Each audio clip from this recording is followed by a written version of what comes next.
षड्गुणनामावली. ॐ अव्यक्ताय नमः. ॐ शशिशेखराय नमः. ॐ ऋषिकेशाय नमः. ॐ चतुराननाय नमः. ॐ महायोगविदे नमः. ॐ कालचक्रकाराय नमः. ॐ वेदज्ञाय नमः. ॐ सामप्रियाय नमः. ॐ मन्त्रजपप्रीताय नमः. ॐ स्वराय नमः. ॐ शक्तियुक्ताय नमः. ॐ हरिहरात्मजाय नमः. ॐ ब्रह्मवन्द्याय नमः. ॐ ब्रह्मचारिणे नमः. ॐ अमोघाय नमः. ॐ प्रयोगविदे नमः. ॐ अथर्ववन्द्याय नमः. ॐ अच्युतपुत्राय नमः.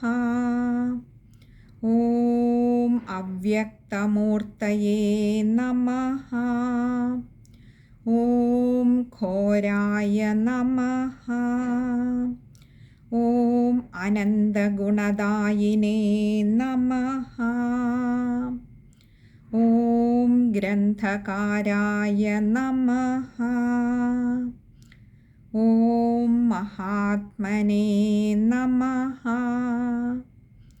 ॐ श्रीकारयुक्ताय नमः. ॐ बलोत्थताय नमः. ॐ चक्रायुधधरप्रियाय नमः. ॐ विचित्रवसनाय नमः.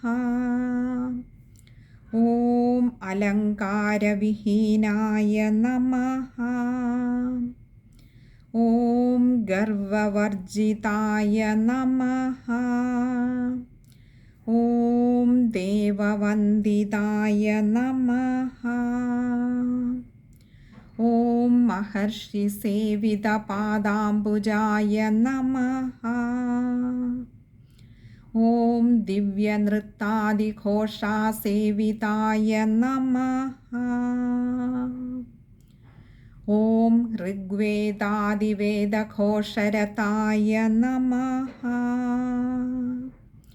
ॐ नीलकुन्तलादिमनोहारिणे नमः. ॐ भयघ्ने नमः. ॐ असुरहन्त्रे नमः. ॐ विश्वप्रियाय नमः. ॐ किरीटरहिताय नमः. ॐ पद्मासनाय नमः. ॐ सर्वदेवाधिदेवाय नमः. ॐ देवन्तनाम्ने नमः. ॐ नागराजसेविताय नमः.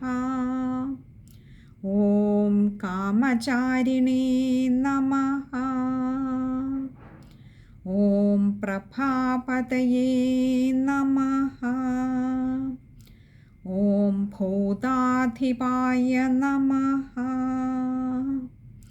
ॐ शाश्वतानन्दाय नमः. ॐ ह्रूं पराय नमः. स्वामी शरणम्.